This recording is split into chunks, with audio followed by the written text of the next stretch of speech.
High aspirant, আমি মোজাম্মেল হক। আজ থেকে শুরু করতে চলেছি কারেন্ট অ্যাফেয়ার্সের নতুন ক্লাস। এবং এই ক্লাসটি প্রতিদিন সকাল 7টা থেকে শুরু হবে। এবং এই কারেন্ট অ্যাফেয়ার্সের এই ক্লাসের সাথেও অন্যান্য স্ট্যাটিক ফ্যাক্টগুলোকেও অ্যাড করে দেওয়া হবে, যেমন হিস্ট্রি, জিওগ্রাফি, পোলাইটি, ইকোনমি, এই সমস্ত ফ্যাক্টগুলোকে এর সাথে অ্যাড করে দেওয়া, এবং বিভিন্ন নিউজের সাথে একটা নিউজের সাথে আর একটা নিউজকে কী করে ইন্টারলিঙ্কড করা যায় সেইভাবে নিউজটাকে ফোকাস করা হবে, সেই জায়গাটা যাতে ক্লিয়ার হয় স্টুডেন্টের কাছে পৌঁছাতে পারি। এবং তার সাথে সাথে ন্যাশনাল ইন্টারন্যাশনাল ইস্যুগুলোও এই কারেন্ট অ্যাফেয়ার্সের মাধ্যমে আলোচনা করব। এবং বিশেষ করে কিছু কিছু ইংলিশ শব্দ যেটা আমরা ডব্লিউবিসিএস পরীক্ষা দিতে গেলে বা আমরা স্টেট পিএসসির যখন প্রিপারেশন করি, সেখানে আমি ইংলিশের একটা পোর্শন থাকে, সেইগুলো ক্ষেত্রে যে কোনো শব্দ, স্পেসিফিক শব্দ আসবে, সেই শব্দটাকেও অ্যানালাইজ করা হবে। তো শুরু করা যাক আজকের কারেন্ট অ্যাফেয়ার্স। আজকে 30শে অগস্ট 2021। তো আজকের কারেন্ট অ্যাফেয়ার্সে ফার্স্ট আমরা কারেন্ট অ্যাফেয়ার্স হিসেবে আমি যে কারেন্ট অ্যাফেয়ার্সটি নিয়ে এসেছি সেটা হচ্ছে national monetization pipeline. National monetization pipeline. তার আগে আমাদের ন্যাশনাল মনিটাইজেশন পাইপলাইন বোঝার আগে মনিটাইজেশন অ্যাসেট বলে একটি শব্দ রয়েছে, সেটা আমাদের খুব দরকার। মনিটাইজেশন অ্যাসেট, মনিটাইজেশন অ্যাসেটে যখন আমি যাব, যে অ্যাসেট আমি যখন বলছি, যে অ্যাসেট আমার কাছে কোনো প্রপার্টি ছিল, সেটা ইউটিলাইজ করছিলাম, ছিল আমি, কিন্তু সেই প্রপার্টিটাকে ব্যবহার করে যখন আমি সেটা মানিতে কনভার্ট করছি, আমার যে অ্যাসেটটা যদি মানিতে কনভার্ট হয়ে যায়, তখন সেটাকে আমি বলছি অ্যাসেট মনিটাইজেশন। তো আমাদের সেন্ট্রাল গভর্নমেন্টও সেরকমই একটি পলিসি এনেছে, ন্যাশনাল মনিটাইজেশন পাইপলাইন পলিসি, যার মাধ্যমে কি করা হবে, আমাদের দেশের যা প্রপার্টি রয়েছে, মানে এখানে জাস্ট আমি একটা পিকচার দেখাবো তাহলে আরো ক্লিয়ার হয়ে যাবে, যে অ্যাসেট ফর মনিটাইজেশন, যে অ্যাসেট ছিল, পড়েছিল, আমাদের কাছে ছিল সেইগুলো, কিন্তু এতদিন ব্যবহার হচ্ছিল না, সেটাকে আমি কি করব, এখন মানিতে কনভার্ট করে দেব। যেমন ধরে নিই, এখানে যেমন রোডের ক্ষেত্রে আছে, এখানে রেল আছে, এখানে পাওয়ার ট্রান্সমিশন লাইন আছে, ন্যাশনাল গ্যাস পাইপলাইন আছে, পাওয়ার জেনারেশন আছে, এখানে ছবিতে অনেকগুলো অয়েল পাইপলাইন আছে, টেলিকম আছে, মাইনিং আছে, অনেকগুলো আছে। তো আমাদের ভারতবর্ষের কাছে এরকম প্রপার্টি অনেক রয়েছে, যে প্রপার্টিগুলো ইউটিলাইজেশন হচ্ছিল না। ঠিক কিরকম, যেমন সাপোজ দ্যাট ধরি যে এখানে রেল লাইন, রোড আছে, তো রোডের চারপাশে বা রোডের ধারে আমাদের যে সম্পত্তি বা সরকারের যে প্রপার্টি, পাবলিক প্রপার্টি রয়েছে, সেই প্রপার্টিটাকে আমরা যদি সঠিকভাবে ইউটিলাইজ করি, তাহলে সেটাকে আমরা মানিতে কনভার্ট করতে পারি। বা সেই জায়গাটাকে আমরা যদি রেন্টই দিয়ে দিলাম, যে এখানে কেউ রেস্টুরেন্ট করবে বা এখানে কোনো হোটেল করবে, তো তার কাছ থেকে আমরা টাকা পাবো, এবং তার বিনিময়ে এই জায়গাটার প্রপার ইউটিলাইজেশন হলো, এবং ইন্ডিয়ান ইকোনমিতে আমাদের ইনকামও কিছুটা চলে আসলো। বা রেলের ক্ষেত্রে যেমন, কিছু কিছু ক্ষেত্রে যেমন দেখা যাচ্ছে রেল স্টেশনগুলোতে, তো রিসেন্টলি একটা এক্সাম্পল বলি, যে রিসেন্টলি আমাদের যে শিয়ালদা স্টেশনের উপরে সেকেন্ড ফ্লোরে ওখানে বিগ বাজারের একটা শপিং খোলা হয়েছে। তার মানে কি, যেটা পাবলিক প্রপার্টি ছিল সেটাকে রেন্টে দিয়ে দেওয়া হয়েছে, তার বিনিময়ে কি পাবে, একটা নির্দিষ্ট টাকা পাবে। ফলে ইন্ডিয়ান ইকোনমিতে একটা এক্সট্রা বেনিফিট হয়ে যাচ্ছে। তো শুধুমাত্র এটা নয়, এটা বলেছে আগামী 5 বছরের মধ্যে এই প্রপার্টি কতটা জেনারেট করতে পারবে এই মনিটাইজেশন করে, প্রায় 6 লাখ করোড়। তার মানে 6 লাখ কোটি টাকা এখান থেকে কি করতে পারে, আমরা জেনারেশন করতে পারি। মানে অ্যাসেট আমাদের ছিল, সেটাকে আমি মনিটাইজেশনে কনভার্ট করলো, যেটাকেই আমরা বলছি এই এই পলিসিটাই হচ্ছে ন্যাশনাল মনিটাইজেশন। ফলে সীতারামন এটাকে লঞ্চ করেছে। অ্যাকচুয়ালি এটা লঞ্চ করার আগেই ন্যাশনাল মনিটাইজেশন পলিসি, এটা কিন্তু আমাদের যে ইউনিয়ন বাজেট, 21-22-এর যে ইউনিয়ন বাজেট ছিল, সেই বাজেটে কিন্তু ন্যাশনাল মনিটাইজেশন পাইপলাইনের কথা বলা হয়েছিল। সেটাকেই অ্যাকচুয়ালি অফিসিয়ালি লঞ্চ করা হয়েছে 23 তারিখে, এটাকে লঞ্চ করা হয়েছে। 23 তারিখে এটাকে লঞ্চ করা হয়েছে। তো আমরা আগামী, এটা যে 2020 থেকে শুরু করে 2025-এর মধ্যে আমরা কত টাকা জেনারেট করতে পারবো এখান থেকে, এটা কি ইন্ডিয়ান গভর্নমেন্ট জেনারেট করার একটা প্ল্যান রাখছে, সেটা হচ্ছে 6 লাখ কোটি টাকার জেনারেট করার একটা প্ল্যান রেখেছে। এবার এই প্রসঙ্গে আরেকটা বলি, যে এই প্রসঙ্গে নীতি আয়োগ কিছু প্রপোজাল দিয়েছে। নীতি আয়োগ যে কি কি মানে এই যে আমাদের যে টার্গেট 6 লাখ কোটি টাকা, সেই 6 লাখ কোটি টাকা আগামী 2025-এর মধ্যে যদি আমাকে গেন করতে হয়, তার জন্য কিছু টার্গেট তিনি বলেছেন যে ডিসইনভেস্টমেন্টের ক্ষেত্রে কি করা যেতে পারে। তো সেই প্রসঙ্গে আমরা নীতি আয়োগের প্রসঙ্গটা জাস্ট পড়ে নেব যে নীতি আয়োগ কি। তাহলে নীতি আয়োগ আমাদের তৈরি হয়েছিল, আমাদের নীতি আয়োগ তৈরি হয়েছিল একটা থিঙ্ক ট্যাঙ্ক হিসেবে ভারতবর্ষের কাজ করে। অ্যাকচুয়ালি যে আমাদের প্ল্যানিং কমিশন ছিল, সেই প্ল্যানিং কমিশন যখন ভারতবর্ষ স্বাধীন হওয়ার পরে পরেই প্ল্যানিং কমিশনের ফরমেশন হয়, প্রায় 65 বছর রান করে। তারপরে 2015-তে এই প্ল্যানিং কমিশনকে কি করা হয়, রিপ্লেস করে দেওয়া হয় নীতি আয়োগ দ্বারা। নীতি আয়োগের ফুল ফর্মটা কি, national institution for transforming India.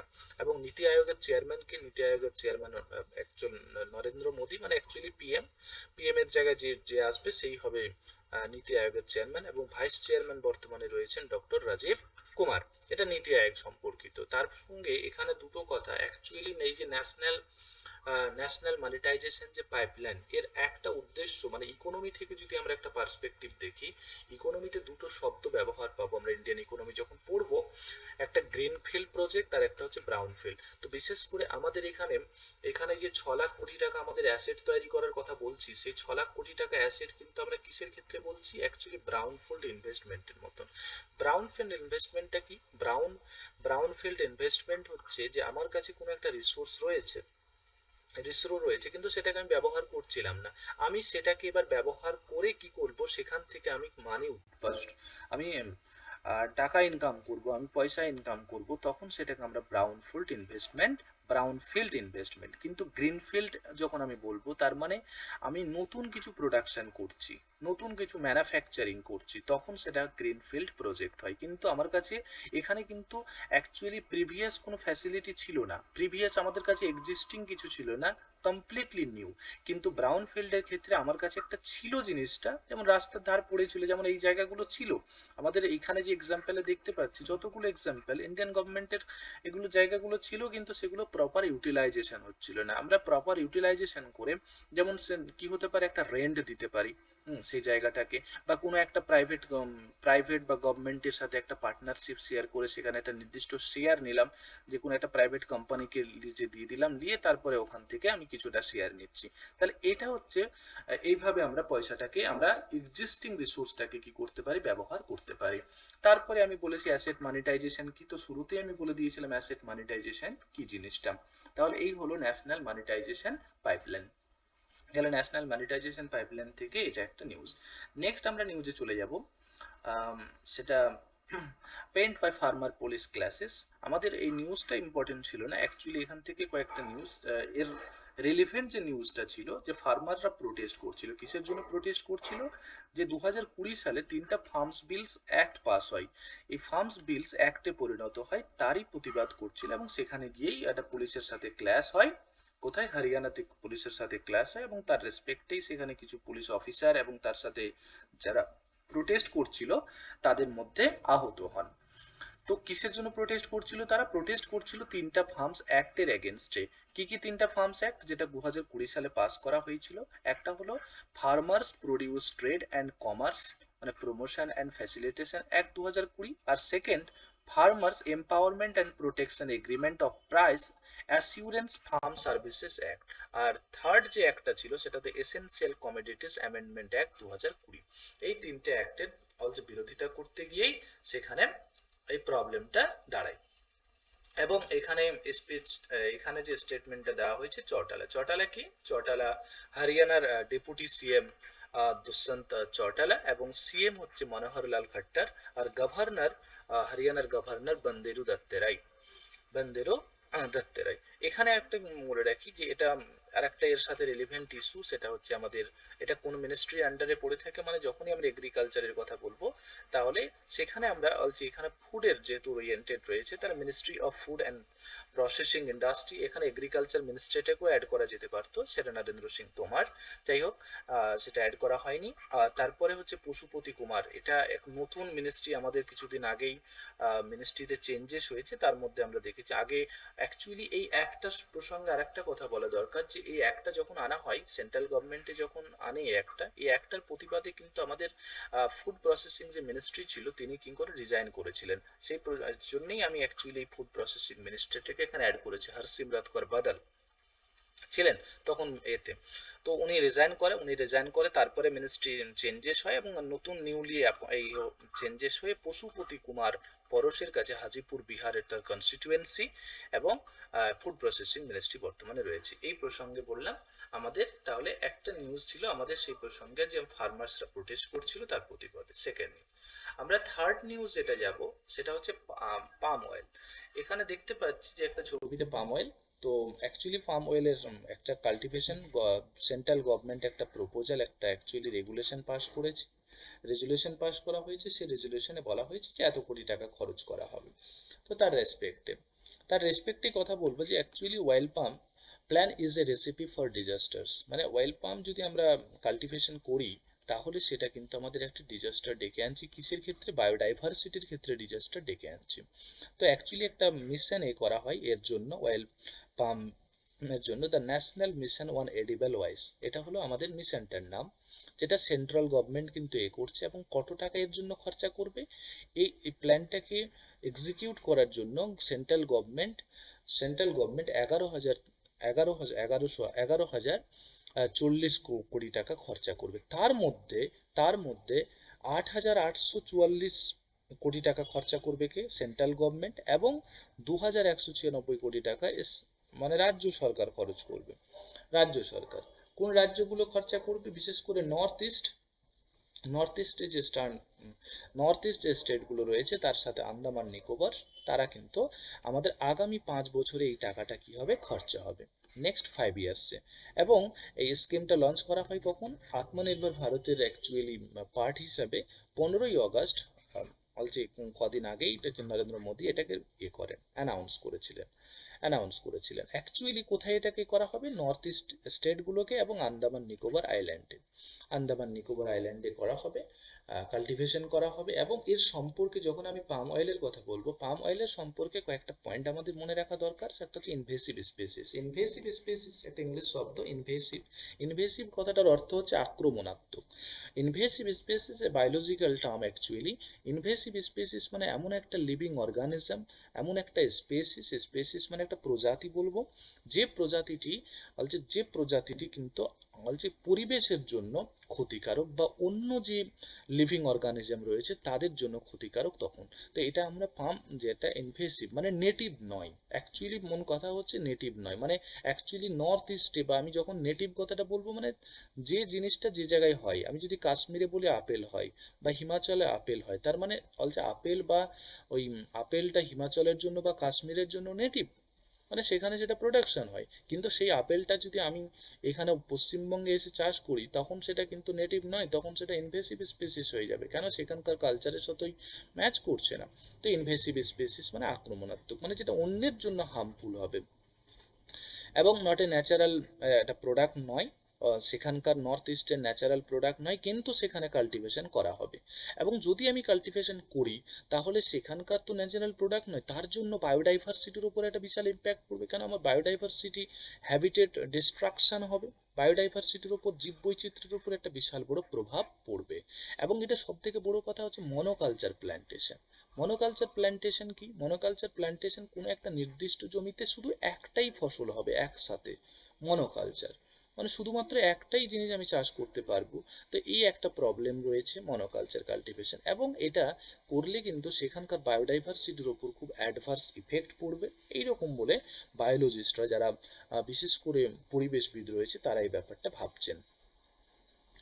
আমাদের দুটো মিনিস্ট্রি এখানে অ্যাড করা হয়েছে, ministry of agriculture and farmers welfare, আমাদের নরেন্দ্র সিং তোমার, যার কনস্টিটিউয়েন্সি হচ্ছে মধ্যপ্রদেশের মোরেনা। তার সাথে আর একটা নিউজ আমরা করে দিয়েছি, the Indian institute of oil pump research centre কোথায় অবস্থিত? সেটা হচ্ছে কেরালার পালোড়ে অবস্থিত।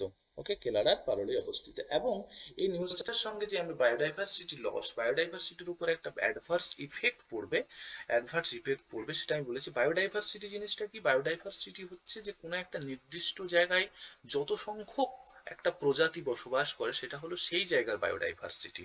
সহজ কথায় বলতে গেলে এটা বায়োডাইভার্সিটি। একটা আমি এখানে তারপরে চলে আসবো পরের নিউজে। থার্ড নিউজে যেটা বলছে man held under POCSO act for harassing two girls. Actually নিউজটা আমার পড়ার উদ্দেশ্য ছিল না, অ্যাকচুয়ালি পস্কোর জন্য এই নিউজটাকে পিক আপ করা। পস্কো, তাহলে পস্কো অ্যাক্টটা কি? পস্কো অ্যাক্টটা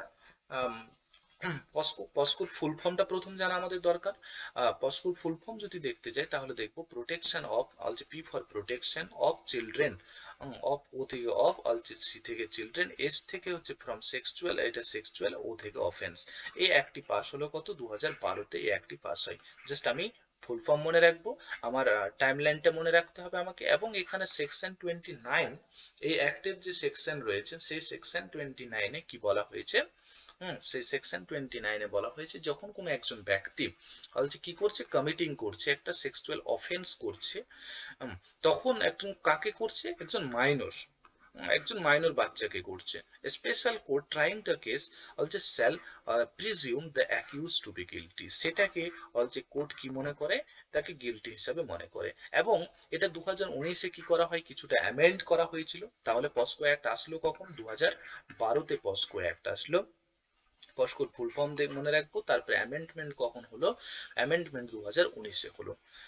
কি বলা হয়েছে 2019-এ অ্যামেন্ড করে? বলা হলো যে যদি এরকম পস্কো অ্যাক্টে যদি কোনো মাইনর পার্সনকে, মাইনর অলসো চাইল্ডকে যদি কেউ হ্যারেস করে তাহলে তার জন্য অলসো, তার জন্য কি করা, এবং তার জন্য ডেথ পেনাল্টিও দেওয়া যেতে পারে। ওকে, এটা একটা, আগে ডেথ পেনাল্টি ছিল না, তাকে গিলটি ফিল করা হবে এবং গিলটিতে তাকে হয়তো ফাইন করা হলো বা কিছু। কিন্তু যে এখানে 2019-এর অ্যাক্টে পাস করা হলো যে না, তাকে ডেথ পেনাল্টি দেওয়া যেতে পারে। ওকে, এখানে দুটো মিনিস্ট্রি আমরা পড়ে নেব। Ministry of law and justice, ministry of law and justice Kiren Rijiju, Arunachal west থেকে কনস্টিটিউয়েন্সি। কিরণ রিজিজু আমরা জানি যে আগেও ছিল, এবং স্পোর্টস মিনিস্ট্রি আগে এরা কাছে ছিল। তারপরে ministry of social justice and empowerment, নতুন অ্যাড হয়েছে, মানে নতুন এনার কাছে এসছে মিনিস্ট্রিটি, কুমার, বীরেন্দ্র কুমার। এর কনস্টিটিউয়েন্সি হচ্ছে টিকামগড়, মধ্যপ্রদেশের টিকামগড় হচ্ছে এর কনস্টিটিউয়েন্সি। এবার দেখা যাক নেক্সট, নেক্সট নিউজে। নেক্সট নিউজের মধ্যে বলতে ওই নিউজটাকে জাস্ট ছোট করে এখানে বলে দেওয়া হয়েছে কি ফ্যাক্টর, জাস্ট তোমরা একটু দেখে নিও কি ফ্যাক্টরের মধ্যে কোন কোন নিউজগুলোকে, মানে যদি পয়সার এমন বলা হয়েছে age of the minor victim, যদি মাইনর ভিকটিম হয়, মানে যে ভিকটিম হবে সে যদি খুবই মাইনর হয় তাহলে সেটা একটা হিনিয়াস ক্রাইম বলে মনে করা হয়। যদি তাদের মধ্যে এজ ডিফারেন্সটা বেশি হয় তাহলে সেই রকমই একটা নিউজ বলা হয়েছে। জাস্ট আমরা সেকশন 29টাকে মনে রাখবো। আর কত সালে এসেছিল জাস্ট এই কথা। তারপরে একটা ইম্পর্টেন্ট নিউজ, গতকালকে আমরা জানি 29th অগাস্ট হচ্ছে national sports day. National sports day তে অ্যাকচুয়ালি গিফট বলা যেতে পারে, যে ন্যাশনাল স্পোর্টস ডে তে এত বড় গিফট আসবে ইন্ডিয়ার কাছে পাওয়া যায়নি। যাই হোক, খুব ভালো নিউজ। একজন হচ্ছে table tennis star Bhavina Patel, second হচ্ছে হাই জাম্পার হচ্ছে নিশাদ কুমার। আমরা নাম মনে রাখবো এবং তার সে কোন ফিল্ড থেকে বিলংস করে সেটা মনে রাখবো। তাহলে ভাবিনা প্যাটেল টেবিল টেনিস প্লেয়ার, এবং বিনোদ কুমার, বিনোদ কুমার সে হচ্ছে কি ডিসকাস থ্রোয়ার। তাহলে এই তিনটা ইভেন্ট, তিনটা গেমস, এবং তিনটা গেমসের তিনজন। এবং তার মধ্যে আমাদের আহ, গতকাল সকালবেলায় যে নিউজটা, ফার্স্ট নিউজটা এসেছিল সেটা হচ্ছে ভাবিনা প্যাটেলের নিউজটা সর্বপ্রথম আসে। ভাবিনা প্যাটেল কোথা থেকে বিলংস করে? গুজরাট থেকে। এবং যেটা টোকিও প্যারা অলিম্পিক 2021, যেটা 2020-তে হওয়ার কথা ছিল, সেটা কোথায় হয়েছে? সেটা এবার হয়েছে 2021-এ, এবং সেখানে তিনি সিলভার জিতেছেন। ওকে, তাই তো, সিলভার জিতেছেন। এই হলো একটু ভাবিনা প্যাটেল সম্পর্কে দেখে নেব। ভাবিনা প্যাটেল কোথা থেকে বিলংস করে? গুজরাট থেকে বিলংস করে। এবং তার কোন খেলায় খেলে? সেটা টেবিল টেনিস, ক্লাস 4। এবং এখানে আমাদের প্যারা অলিম্পিকে সিলভার জিতেছে, সিলভার জিতেছে। এবং তিনি ইন্ডিয়াকে প্রায় 28টা ইন্টারন্যাশনাল ইভেন্টে রিপ্রেজেন্ট করেছে। যদি আমরা দেখি তাহলে সেই দিক থেকে। এবার আমরা এখানে আরেকটা যে নিউজ, আমরা মেনলি নিউজ পড়বো সেটা হচ্ছে নিষাদের যদি সম্পর্কে দেখি, নিষাদ কোন রাজ্য থেকে বিলংস করে? হিমাচল প্রদেশ থেকে। আর বিনোদ যদি দেখি তাহলে সেটা হরিয়ানা থেকে বিলংস করে। ক্লিয়ার? বিনোদ হচ্ছে হরিয়ানা থেকে, ভাবিনা পাটিল গুজরাট থেকে, নিষাদ হচ্ছে কোথা থেকে? হিমাচল প্রদেশ থেকে। তিনজন কোন খেলার সাথে যুক্ত? ভাবিনা পাটিল যদি বলি টেবিল টেনিসের সাথে যুক্ত, নিষাদ যখন আমি বলছি তখন সেটা আমরা হাই জাম্পের ক্ষেত্রে বলছি, আর বিনোদ, বিনোদ কোন খেলার সাথে যুক্ত? সেটা ডিসকাস থ্রোয়ার সাথে যুক্ত। এবং এরা দুজনে, ভাবিনা পাটিল এবং নিষাদ দুজনে কি পেয়েছেন? দুজনেই সিলভার মেডেল পেয়েছেন। এবং ইনি বিনোদ কুমার কি পেয়েছে, ব্রোঞ্জ পেয়েছেন, অর্থাৎ টোকিও প্যারা অলিম্পিকে ব্রোঞ্জ জিতেছেন। তার সাথে সাথে এদের আরো যদি কতগুলো স্টেট দেখি, যে সিলভার, তারপরে ব্রোঞ্জ 2019-এ যে Dubai actually athletics world bronze at para athletics world Dubai held হয়েছিল 2019-এ, সেখানে ব্রোঞ্জ জিতে। তারপরে গোল্ড অ্যাট ফাজা প্যারা অ্যাথলেটিক্স যে হয়েছিল সেখানে দুবাইতে 2021-এ, সেখানে গোল্ড অ্যাট ফাজা প্যারা অ্যাথলেটিক্স 2019-এ সেখানেও করে। তারপরে এটা যে ভাবনা প্যাটেলের সম্পর্কেও এখানে ডিটেলস রয়েছে, তার কি কি অ্যাচিভমেন্ট আছে সেইগুলো দেখে নেবো। বেসিক্যালি আমরা মনে রাখবো কি তারা কোন খেলার সাথে যুক্ত, কোন রাজ্য থেকে বিলংস করছে, জাস্ট এইটুকু। এবার হলো ন্যাশনাল, এখানে আরেকটি পয়েন্ট আমি বলেছি, সেটা হচ্ছে national sports day.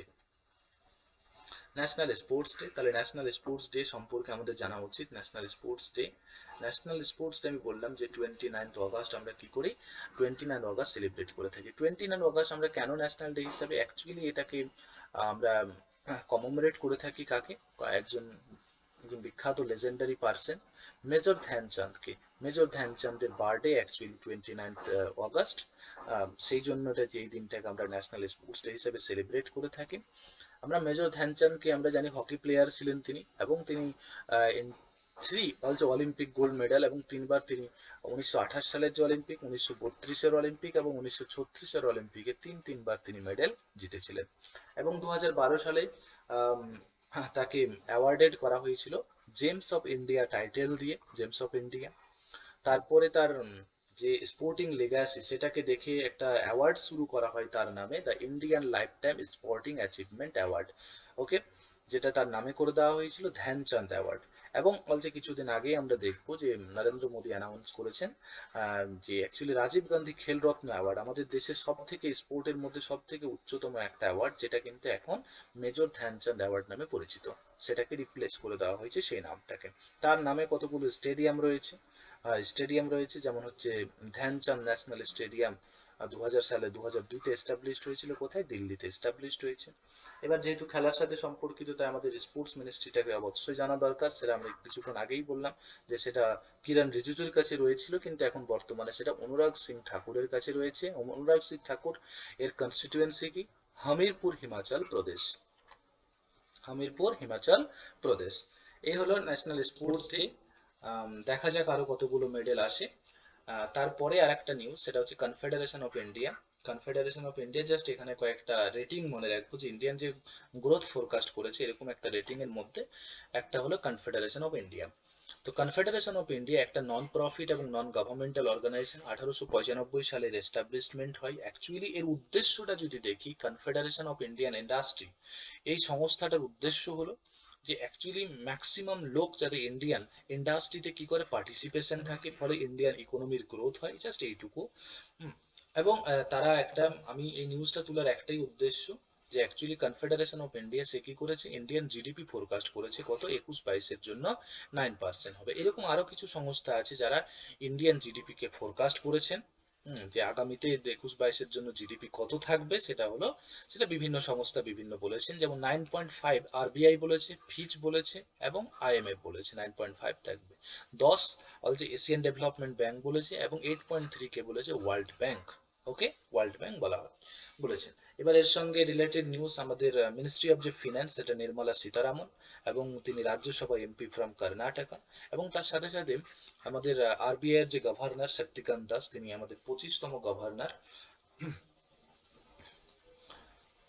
Next news, Covaxin related, আমাদের first Covaxin batch from Gujarat based unit. আমাদের গুজরাটে, আমাদের এমনিতেই জানি যে আমরা কোভ্যাক্সিন আমাদের তৈরি করে থাকি কি, ভারত বায়োটেক এবং দুটো সংস্থা এর সাথে জড়িত, একটা হচ্ছে ভারত বায়োটেক, তার সাথে সাথে আইসিএমআর, এই দুটো। ভারত বায়োটেকের হেডকোয়ার্টার যদি দেখি তাহলে হায়দ্রাবাদের হেডকোয়ার্টার রয়েছে, আইসিএমআর এর যদি হেডকোয়ার্টার দেখি তাহলে নিউ দিল্লিতে।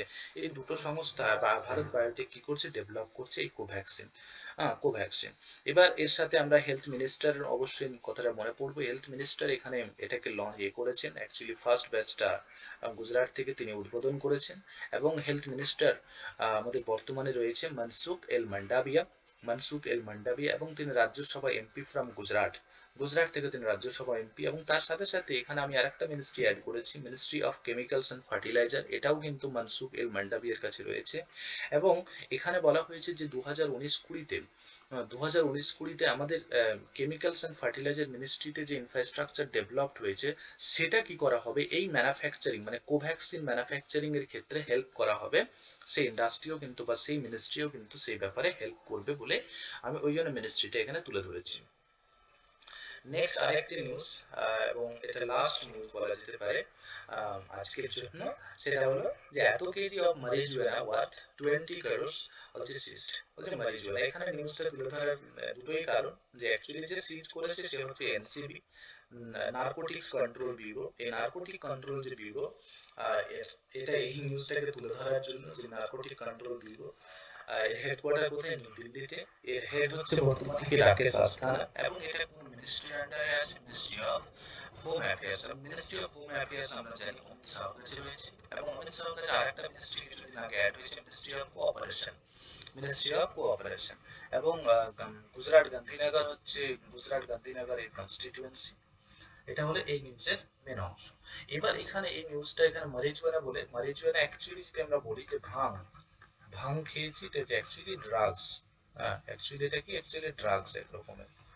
এটাকে ম্যাক্সিমাম দেশ এটাকে ব্যান করেছে। অ্যাকচুয়ালি ম্যাক্সিমাম যদি আমরা প্রোডাকশন দেখি, মানে ম্যারিজুয়েলার যদি প্রোডাকশন দেখি, আফগানিস্তান, তারপরে মেক্সিকো, এই সমস্ত জায়গাতে এই ম্যারিজুয়ানার ম্যাক্সিমাম প্রোডাকশন হয়ে থাকে। তো পুরোটাই এটা ইলিগাল, সেই কারণে এটাকে ব্যান করা হয়েছে।